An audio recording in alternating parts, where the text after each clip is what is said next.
आज हम cell size group में जो टूल्स हैं इसे आज के इस वीडियो में कवर करने जा रहे हैं जो टेबल लेआउट टैब में अवेलेबल है। तो आइए स्टार्ट करते हैं। इस ग्रुप में पहला ऑप्शन जो है वो है टेबल रो हाइट। अब ये टूल काम क्या करेगा इसे समझते हैं। इस ऑप्शन के द्वारा हम टेबल में रो की हाइट को इंक्रीज और डिक्रीज कर सकते हैं। हाउ, कैसे, आइए देखते हैं। इस ऑप्शन पे यहाँ पे आपको एक छोटा सा ड्रॉप डाउन एरो दिखाई दे रहा है। इस पर हमें माउस के लेफ्ट बटन से क्लिक करते हुए चलना है। जैसे ही क्लिक करते जाएंगे आप देख सकते हैं रो की हाइट इंक्रीज होती जा रही है। सिमिलरली अगर हमें रो की हाइट डिक्रीज करनी है तो इसके नीचे जो ड्रॉप डाउन बटन दिया हुआ है इस पर हमें क्लिक करना है। क्लिक करते रहना है। आप ये देख सकते हैं जैसे मैं क्लिक करते जा रहा हूँ इस रो की हाइट डिक्रीज होती जा रही है। इस प्रकार से हम किसी सेलेक्टेड रो की हाइट को इंक्रीज और डिक्रीज करना चाहते हैं तो इस ऑप्शन के द्वारा हम इसे इंक्रीज और डिक्रीज कर सकते हैं। एक और तरीका है जिससे हम इस रो की हाइट को कम या ज़्यादा कर सकते हैं। कैसे? यहाँ पे आपको इसके लेफ्ट साइड में ये रूलर पे ये एडजस्टेबल रो का ऑप्शन दिखाई दे रहा है और जैसे ये एरो बनेगा हमें क्लिक करके इसकी साइज़ को इंक्रीज और डिक्रीज करना है, खींचना है। आप देख सकते हैं ये जो साइज़ है इंक्रीज हो गया। इसी प्रकार से जब ये एरो का साइन आएगा तो एरो का साइन जब आएगा तो माउस के बटन को हमें प्रेस करके होल्ड करके ड्रैग करते हुए चलना है। ये देखिए जैसे ये एरो का साइन बनेगा एडजस्टेबल रो, हमें माउस के लेफ्ट बटन से इसे प्रेस करके ड्रैग करना है। जैसे ही ड्रैग करेंगे आप ये देख सकते हैं रो की हाइट जो है वो इंक्रीज हो रही है। डिक्रीज करनी है तो पकड़ के ऊपर की ओर इसे ड्रैग करना है। तो आप इसे बड़े आसानी से डिक्रीज भी कर सकते हैं।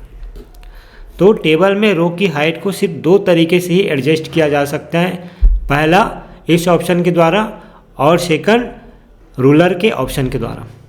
अब बढ़ते हैं नेक्स्ट ऑप्शन की ओर जिसका नाम है टेबल कॉलम विड्थ। अभी रिसेंटली हमने देखा टेबल रो हाइट, उसी प्रकार से यह ऑप्शन काम करता है। जिस तरीके से हमने टेबल रो हाइट को डिक्रीज और इंक्रीज किए हैं उसी प्रकार से सिमिलरली क्या कर सकते हैं टेबल के कॉलम की विड्थ को इंक्रीज और डिक्रीज कर सकते हैं। कैसे, आइए इसे भी देखते हैं। जिस भी कॉलम की साइज़ को इंक्रीज और डिक्रीज करना चाहते हैं उस वाले कॉलम पे हमारा कर्सर होना चाहिए। मैं चाहता हूँ कि ये वाला कॉलम की साइज़ जो है इंक्रीज और डिक्रीज हो जाए तो मैं यहाँ पे कर्सर रखा हूँ। अब टेबल कॉलम विद वाले ऑप्शन में जाके हम इसकी साइज़ को इंक्रीज कर सकते हैं। आप ये देख सकते हैं ये वाला कॉलम जो है इनकी साइज़ इंक्रीज हो रही है और इसके नीचे जो ड्रॉप डाउन एरो का बटन दिया हुआ है इस बटन से हम इस कॉलम की साइज़ को डिक्रीज कर सकते हैं। अब इस कॉलम की साइज़ को इंक्रीज और डिक्रीज करने का एक और तरीका है, वो ऑप्शन अवेलेबल है रूलर बार पे। यहाँ पे आप ये देख सकते हैं ये पहला कॉलम की साइज़ को हम अगर इंक्रीज़ और डिक्रीज़ करना चाहते हैं यहाँ से बड़े ही आसानी से इंक्रीज़ और डिक्रीज़ किया जा सकता है। इसी प्रकार से इस कॉलम की साइज़ को आप इंक्रीज़ और डिक्रीज़ करना चाहते हैं यहाँ से आप पकड़कर ड्रैग कर सकते हैं और छोटा करना चाहते हैं तो यहाँ से पकड़ के ड्रैग कर सकते हैं। इसी प्रकार से इस कॉलम की साइज़ को इंक्रीज़ और डिक्रीज़ करना है तो यहाँ से इसे पकड़ के आप ऐसे ड्रैग कर सकते हैं, खींच सकते हैं, छोटा बड़ा कर सकते हैं। आई होप आपको ये दोनों ऑप्शन समझ में आएंगे। अब बढ़ते हैं नेक्स्ट ऑप्शन की ओर जिसका नाम है ऑटो फिट। अब इस ऑप्शन के अंदर हमें 3 और टूल्स दिखाई देंगे जिनका नाम है auto fit content, auto fit window, fixed column with. अब इन तीनों ऑप्शन को स्टेप बाय स्टेप समझते हैं। तो पहला ऑप्शन है ऑटो फिट कंटेंट। अगर हम चाहते हैं कि ये टेबल कंटेंट के अकॉर्डिंग फिट हो जाए तब हम इस ऑप्शन का यूज़ करते हैं। जैसे ही मैं इस ऑप्शन पे क्लिक करूँगा आप ये देखेंगे कि ये टेबल जो है कंटेंट के अकॉर्डिंग फिट हो गया। आप ये देख सकते हैं जैसे ही मैंने क्लिक किया तो टेबल कंटेंट के अकॉर्डिंग फिट हो गया। मैं कीबोर्ड से Ctrl+Z की प्रेस करके इसे अंडू कर लेता हूँ। अब हम समझते हैं इसके सेकंड ऑप्शन को जिसका नाम है ऑटो फिट विंडो। अब इस ऑप्शन को भी हम बड़ी ही आसानी से समझ सकते हैं। जैसे ही मैं इस ऑप्शन पे क्लिक करूँगा मेरा टेबल जो है वो विंडो के अकॉर्डिंग फिट हो जाएगा। आप ये देख सकते हैं ये मेरा टेबल विंडो के अकॉर्डिंग फिट हो गया। ये रूलर का लास्ट एरिया और ये लेफ़्ट एरिया, ये राइट एरिया और ये लेफ़्ट एरिया, यहाँ तक हमारा टेबल फिट हो चुका है। अब बढ़ते हैं इसके थर्ड ऑप्शन पे जिसका नाम है फिक्स्ड कॉलम विथ। इसे भी यूज़ करना आसान है। अब इसका काम क्या है इसे समझते हैं। अगर मैं चाहता हूँ कि मेरे टेबल में जो कॉलम की साइज़ है, जो कॉलम की विड्थ है वो फिक्स्ड हो जाए, चेंज ना हो, तब हम इस ऑप्शन का यूज़ करते हैं। अब जब हम इसे प्रैक्टिकल करेंगे तब यह ऑप्शन हमें समझ में आएगा। तो आइए इसे यूज़ करके देखते हैं। जैसे मैं क्लिक करूँगा कुछ भी मूवमेंट हमें दिखाई नहीं देगा।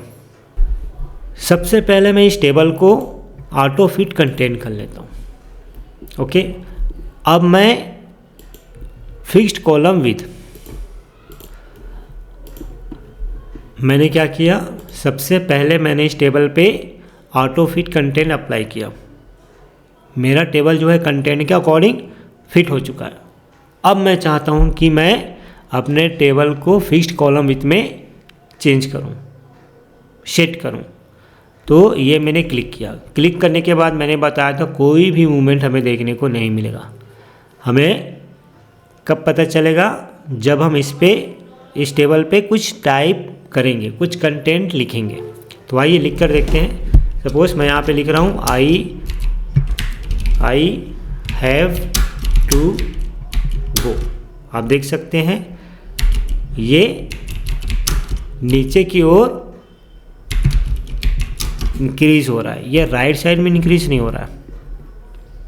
ये कॉलम जो है वो फिक्स हो चुका है। अगर मैं यहाँ पे भी टाइप करूँ तो इसकी साइज़ आप देख सकते हैं, इसकी साइज़ जो है वो फिक्स हो चुका है। ये देखिए, ये देखिए। आई होप आपको ये ऑप्शन समझ में आया होगा। अब बढ़ते हैं नेक्स्ट ऑप्शन की ओर जिसका नाम है डिस्ट्रीब्यूट रो। जिसका नाम क्या है, डिस्ट्रीब्यूट रो। इस ऑप्शन के द्वारा हम